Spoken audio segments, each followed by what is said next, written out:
Semoga Allah memberikan segala kebaikan kepada Anda dan memberikan pada ilmu yang bermanfaat. Dan diizinkan, tapi syaratnya doakan saya, mintakan ampun kepada Allah kepada saya, nanti saya izinkan untuk mengambil ilmu-ilmu tersebut. Semoga sambung hati antara kita di dunia dan di akhirat. Baik, adapun masalah riba, memang disebutkan diantaranya adalah yang menghalalkan riba itu keluar dari iman, sebab-sebab kemurtatan kalau tidak salah atau apa itu ada. Karena kitab Sulam Taufik itu silap atau indah, muqaddimahnya itu adalah ringkasan dari Al-I'lam ya, biqawatil Islamnya Ibnu Hajar Al-Haytami tentang bagaimana kita mengetahui kemurtatan.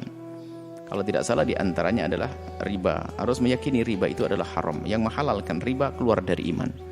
Cuman rinciannya ini perlu ilmu khusus. Riba ada bermacam-macam. Ada riba gharat, riba utang piutang yang selama ini masyhur di dunia perbankan adalah meminjamkan kemudian kembalinya lebih, itu riba gharat. Riba gharat. Ini sudah jelas ini riba gharat. Ternyata riba gini, Anda meminjamkan atau saya pinjam kepada Anda 100.000, saya kembalikan menjadi 101.000, maka ada riba di dalamnya dan haram dan dosa besar. Dan ternyata riba tidak hanya riba gharat saja. Di sana ada riba fadl, ada riba nasi'ah, ada riba yad. Jadi riba menjadi 4. Ini adalah urusannya dalam transaksi amwal ribawiyah. Emas dengan emas, emas dengan perak, naqdain. Termasuk dimasukkan ke dalam wilayah emas adalah uang. Uang, emas, perak satu grup. Makanan dengan jenis yang bermacam-macam, maka yang masuk dalam satu jenis, satu grup. Beras ini, beras itu satu jenis. Baik. Maka riba fadl itu dosa besar, jangan dilanggar. Makanya riba itu tidak harus selalu ada yang dirugikan. Riba tidak harus ada yang dirugikan. Yang jelas riba itu melanggar. Saya nggak rugi, saya rela, bukan urusan dirimu rela. Sekarang banyak orang rela masuk neraka kok. Bukan ukurannya ukuran manusia, ukurannya syariat. Kalau riba fadl itu Anda menjual emas 1 gram, dengan emas 1 gram ada tambahannya uang, beras, pijet, pokoknya ada kelebihannya, fadl. Atau emas 1 gram Anda tukar dengan emas 1,1 gram. Jadi Anda jual beli emas dengan emas ada kelebihannya. Tapi kalau emas dengan perak bebas. Harus beda dong, masa emas 1 gram dengan perak 1 gram nggak nyambung. Dalam hal ini dimasukkan rupiah. Kalau Anda di bulan menjelang hari raya ini, Anda menukar uang 100.000 dengan 90.000. Ada riba fadl di sini, nggak boleh. Menukar di sini maknanya transaksi, seperti jual beli. Jadi nggak boleh menukar uang. Karena kita pengen uang receh mau dibagi-bagi 100-an ribu. Ada orang menjualnya isinya 90.000. Dia motong 10.000, haram. Agar halal bagaimana? Ya jual jasa saja. Ini uang 100.000, Anda beri saya 100.000, jasanya saja mana? Jasa.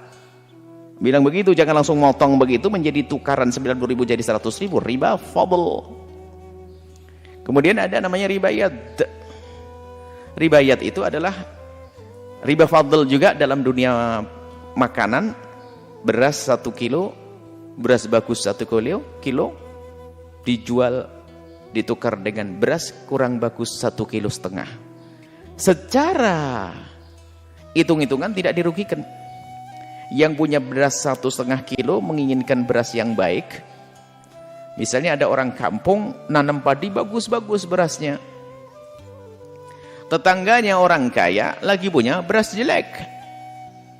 Yang fakir itu sayang makan beras bagus. Ngomong sama tetangga, Pak, kamu punya beras? Oh ada, tapi nggak bagus amat. Tuker aja doh, yuk. Berapa hitungannya? 1 kilo milik saya, 1 kilo milik Bapak. Berasmu apa? Beras bagus. Jadi 1 kilo ditukar 2 kilo. Riba fadl. Nggak sah. Tapi gimana caranya? Saya kan pengen makan beras enak orang kaya ini. Kemudian si fakirnya ngomong, saya pengen makannya itu babar. Babar itu adalah bisa jadi banyak. Bagaimana? Biar awet. Oh gampang. Jual saja beras. Beras bagusmu jual kepada orang kaya. Setelah dia ngasih duit, kau beli saja kepada orang kaya. Nggak ada masalah. Jalan ada kok. Jangan merasa susah-susah aman deh dalam hidup. Kalau sudah syariat, patuhi nanti aman. Itu namanya riba fadl. Ada riba namanya riba yat. Jual beli emas. Emas dengan uang disebut sebagai sama-sama naqd. Jika ada pertanyaan kemarin yang mempermasalahkan, sudah dijelaskan. Sama-sama naqd. Artinya, kalau emas dengan emas, emas dengan perak, emas dengan uang itu dalam bertransaksi tidak boleh kredit, tidak boleh ada yang tertunda. Artinya di samping akadnya adalah kontan dan serah terimanya harus. Saya memberikan uang, Anda memberikan emas Anda. Kalau ada yang tertunda maka riba yat. Yatnya tangannya nggak saling menyerahkan, itu menjadi riba. Padahal nggak ada yang dirugikan. Tapi urusannya patuh kepada syariat. Contoh, Anda orang kaya lagi jalan-jalan ke pasar. Sudah kenal dengan penjual emas, lewat ada model emas bagus buat istri Anda. Wah, ini bagus buat istri saya. Akhirnya ngomong, Pak, saya beli ini. Oh, nggak apa-apa, Pak. Duitnya besok ya. Oh, Pak, tenang. Oh, sudah saling kenal kok. Diambil itu emas. Baru bayarnya besok. Riba yat, karena serah terimanya tidak langsung. Ada namanya riba nasi'ah dalam transaksinya. Nasi'ah itu dalam transaksi, kalau yap dalam serah terimanya. Nasi'ah bagaimana? Nasi'ah itu begini. Saya beli emas ya. Oh ya, enggak apa-apa. Tapi bayarnya sebagian sekarang, sebagian nanti ya. Dalam transaksinya ada yang ditunda pembayarannya. Maka nasi'ah itu tempo. Maka itu masuk riba. Padahal nggak ada yang dirugikan. Dalam omongannya, biarpun uangnya diserahkan. Oh, ternyata ada. Tapi transaksinya nanti. Nggak sah. Harus transaksinya halan. Aku beli emasmu sekarang dan aku bayar sekarang, aku ambil sekarang, kemudian ini duitnya. Harus begitu. Nah, ini adalah urusan riba. Riba itu, selain itu adalah tidak masuk dunia riba. Dan ternyata riba ini urusannya kepatuhan. Kepatuhan, biarpun tidak ada yang dirugikan. Biarpun hanya kecil 0,5%, riba gharar tetap haram. Bahkan bukan saja uang, misalnya aku meminjamkan uang kepada Anda, saya minjamkan uang kepada Anda 100.000, kembalikan 100.000 plus pijit. Pijitnya riba kok, melanggar Allah. Pijit kan ada nilainya 20.000, 30.000 kan begitu. Jadi seperti itu ya. Kul gardin jaranaf anfa wa riba. Jadi riba ada 4 tadi. Semoga Allah menjauhkan kita dari riba, memberi kepatuhan kepada riba. Ada rinciannya nanti lebih lagi ada. Ini gambarnya. Kalau kitab Salam Taufik memang tidak dirinci itu, hanya beberapa hal yang harus kita tuh patuh kepada syariat. Riba adalah haram, yang menghalalkan riba keluar dari iman. Kayak orang di luar Islam waktu itu mengatakan innamal bai'u mithlul riba. Jual beli itu kayak riba. Apa sih bedanya? Kok riba jadi haram? Kan jual beli cari untung, riba cari untung. Kenapa dibeda-bedakan? Makanya mempermasalahkan urusan riba ini kayak orang tadi itu. Orang Yahudi yang mengingkari itu. Innamal bai'u mithlul riba. Umat Islam tuh aneh. Jual beli kan kayak riba. Boleh jual beli, riba nggak boleh. Riba kan cari untung.